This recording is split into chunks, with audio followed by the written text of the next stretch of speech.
In the last decade, the Safdie brothers have cemented themselves as filmmakers to really pay attention. Time after time, they've brought audiences high-octane, anxiety-ridden cinema, guarantees to be worth the watch every time. As of 2025, the two have disbanded in the way of the Coen brothers to work their own creative project. Earlier in the year, we had Benny Safdie direct Dwayne Johnson in Smashing Machine, a by-the-numbers biopic detailing the life of UFC fighter. The movie, while good, wasn't what the Safdies' previous films held, although despite this, it did provide a very rare, engaging, and actually good performance from Dwayne Johnson. For my money, if every other movie starring The Rock, this was the first movie where he could abandon that title, because it really does have to be stated that he did a good job here. Now at the time of me recording this, for American audiences on Christmas Day, and for most European audiences on St. Stephen's Day, Boxing Day if you're British, Josh Safdie provided us with his own solo-directed movie by the name of Marty Supreme. Marty Supreme is an American sports drama thriller which stars Timothée Chalamet, Odessa A'zion, Gwyneth Paltrow, and Tyler Okonma. In 1950s New York, Marty Mauser is a young man with a dream no one respects. He goes to hell and back in pursuit of greatness. But if you're clicking on this video, you're already know the obligated Wikipedia style information that I usually give on this channel, because this movie at first is incredibly hard to escape the relentless, endearing, and borderline demented marketing campaign which is helmed by Timothée Chalamet. It's no understatement that this guy went above and beyond to get people in their seats to watch this, and it worked. At least for me it did, as the theater I saw this movie in was full to the brim. I'd go as far as to say it was basically sold out. There wasn't a free seat in sight, and I would think the combination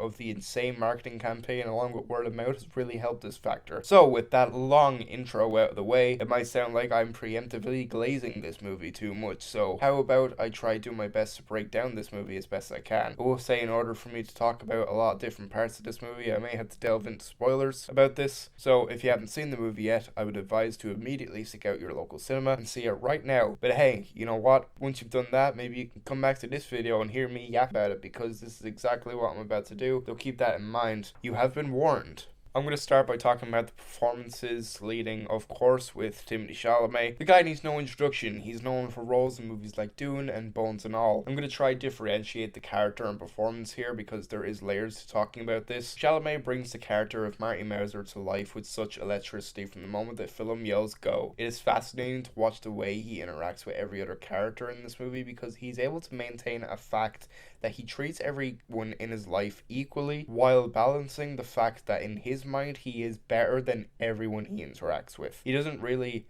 respect anyone. It's hard to tell if he has any real compassion for anyone, yet while doing this, he never portrays Mauser some cold exterior. Instead, it's the opposite. And I think the sly charm he's able to bring to the character is on Chalamet's talent alone. The way Chalamet displays the different emotions he has to work with, sometimes in short succession with one another, is impressive. There's little facts which he's put into making this performance more authentic. Some include learning the sport of ping pong for 6 years ever since he got cast in the movie, and he was also able to wear certain contacts which would mess with his eyes so that he would have to wear glasses. There's technically no reason for him to do the latter, but I just thought it was pretty cool. He was willing to go through this in order to enhance his own mindset for the performance. There was a moment during the end of this movie which really made me appreciate how good of an actor he is, which is funny as it's something he has done in previous films, so I wonder if it was meant to be a reference to that. The only reason I'd be vague right now for this section is because I plan to go in more detail for the plot segment of the video. Gwyneth Paltrow is in this movie too. She's known for roles in movies like Iron Man and Seven, of course. For the time she had on screen, I thought she did good for the material she's given. It was always endearing to see her sharing the screen with Chalamet, and how she's able to act as a foil for brief moments in the character's life despite having issues herself, which is mainly focused off screen. I feel like her character isn't developed as much to where it's hard to fully talk about her, but I still think there are moments where she did well when she had to act stoic, and I think it can be funny when the act drops, when she's almost forced to out Marty in certain things. Odessa A'zion is in this movie too. She's known for roles in movies like Until Dawn and Hellraiser remake from 2022. I thought she did great in her role, especially because I thought her character is really interestingly written. A'zion is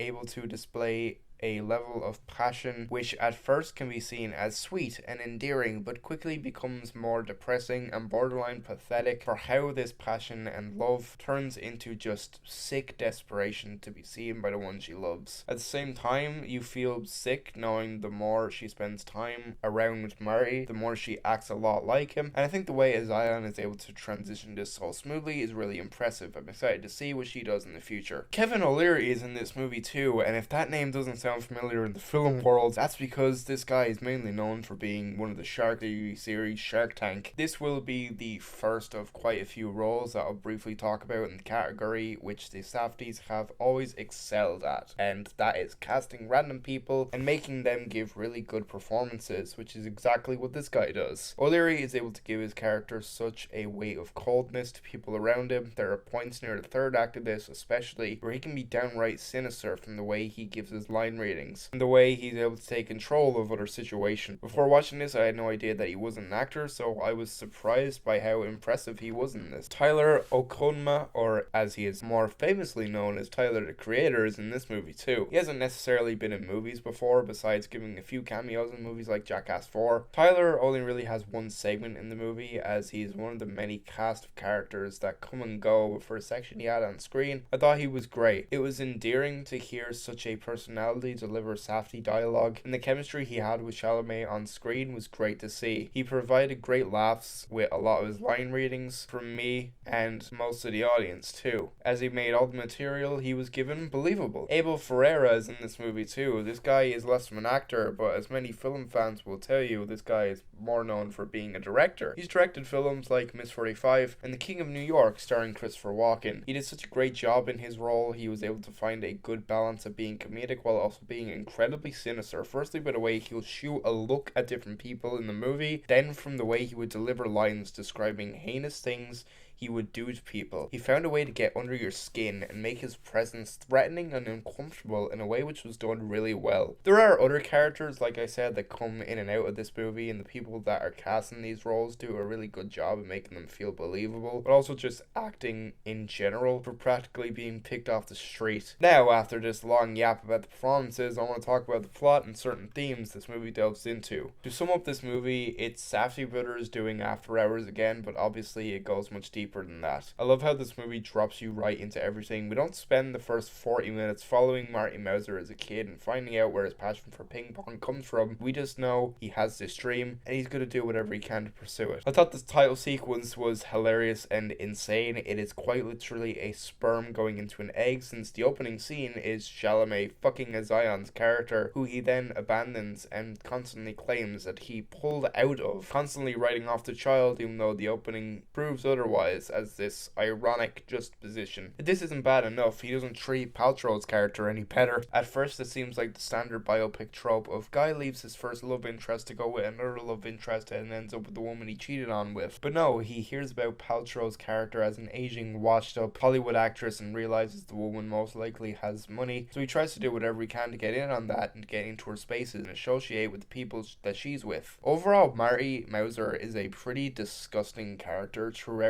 for how he treats everyone around him. He doesn't realize reality is falling apart for him, as all he cares about is his dream. He's one of these protagonists that definitely shouldn't be looked up to, but unfortunately, I believe this new generation of film bros, and maybe even the next generation of film bros, are going to portray him as this literally me, Sigma type character, even though he is much more than that. And this movie overall does act as an extremely well written cautionary tale. I think some of my favorite scenes in this is probably the whole section where Tyler the Creator comes into the movie. We follow him and Marty as they try to hustle a bunch of guys out of money in ping pong games. Thought the interactions down to the editing of this little segment was all really well done. There is one surreal scene which I thought was pretty great too. I think at least one of the themes of this movie is hidden in this part, as one of Marty's friends described pouring honey on himself during World War II in order for fellow Holocaust camp prisoners to keep themselves fed, yet he doesn't take any for himself. himself, basically, saying how he has the inverse mindset of everything Marty has portrayed himself to be up until this point, and this little moment makes itself more prevalent as the film goes on. I'm jumping ahead a little bit here, but I do want to speak about the ending of this movie, as it really struck out to me. The ending of the movie follows Marty returning home after winning a game of table tennis in Japan. His initial goal was to win the World Championships of ping pong. He doesn't achieve this, but in his own mind, he has this one-sided rivalry with an extremely talented Japanese ping pong player who beats him early on in the movie, and it's very clear that this character thinks nothing of Marty. When he returns home, he meets A'zion's character, confesses his love for her, and finally owns up to the baby being his own after not achieving what he set out to do. He's giving up his dreams for family, and while this is a sweet sentiment, I don't believe for a second that the tears we see Timothée display in these final moments are genuine for Mauser. He's crying over the fact that he's never going to be the world champion he's always wanted to be because he has to settle down. This is delving into fan theory territory, but I'd go as far as to say that Marty now considers his child his greatest achievement in a way that he can continue his dream through his child, sort of in vein of, let's say, Matt Damon in We Bought a Zoo, where he attempts to push that dream onto his child in that movie. I believe Marty's final con is towards the audience, making people believe he's fully going to change his ways, making the audience think this is the first time that a Safdie movie would ever have a happy ending. It's bittersweet more than anything, but certainly not happy,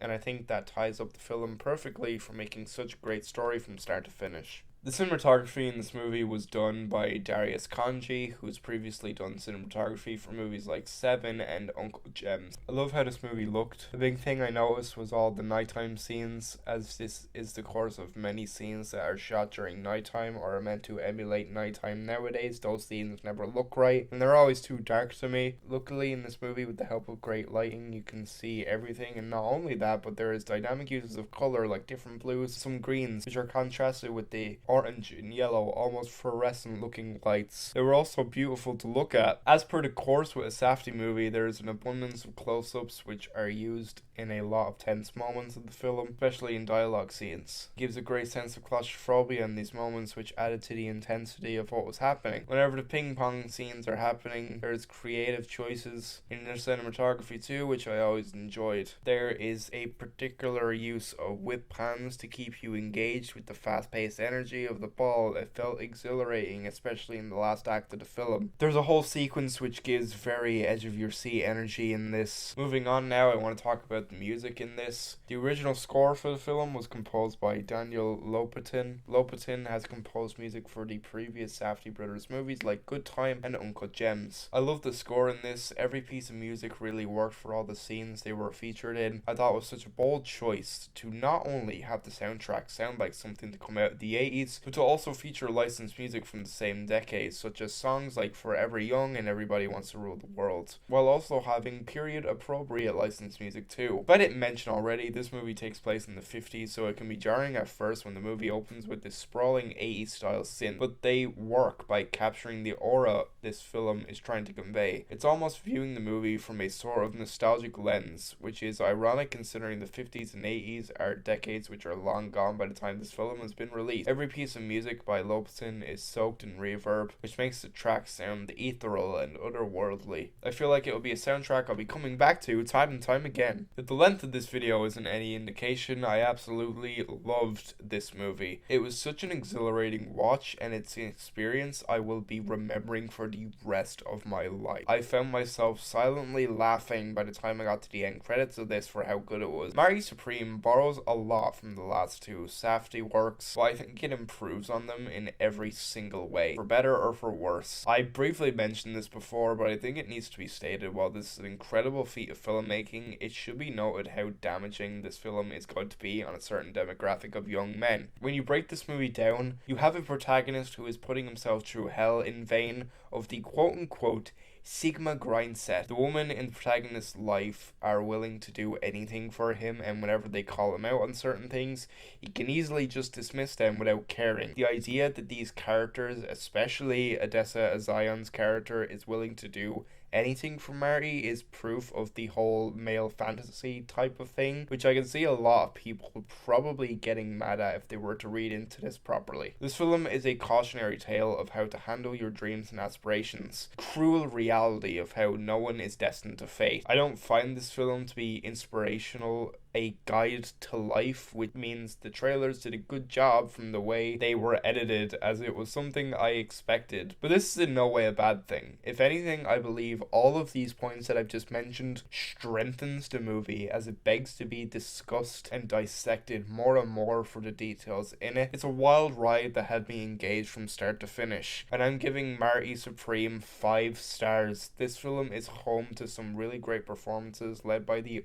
incompromisable Timothée Chalamet. He really is a force to be reckoned with in this picture. He's able to do so much for a complex character by being so hateable, and yet every now and then you kind of want him to succeed by the end of the film, even though you know he doesn't deserve it in the slightest. It may sound exaggerated to say, but I do kind of think he acts circles around everyone in this, despite a lot of other people having really great parts too. Beautifully shot from the opening frame to the last moments of the film. I never got bored at looking at this. I was glued to the screen until the credits stopped rolling. This film runs at 2.5 hours, and it never feels like a second ever gets wasted in this. The pacing is perfect. There's never a moment where it feels like it could have been cut down. Everything just works. Every department is operating at their highest level here. This movie is currently running in theaters, and obviously by the hype you may have been hearing about it, it is absolutely worth their time and money to be seen on the big screen to fully get the right experience for this film. The second you get free time to visit your local cinema, I highly recommend Marty Supreme to be the next movie you see, as I can guarantee 100% you won't regret it, as it is an incredible time at the movies.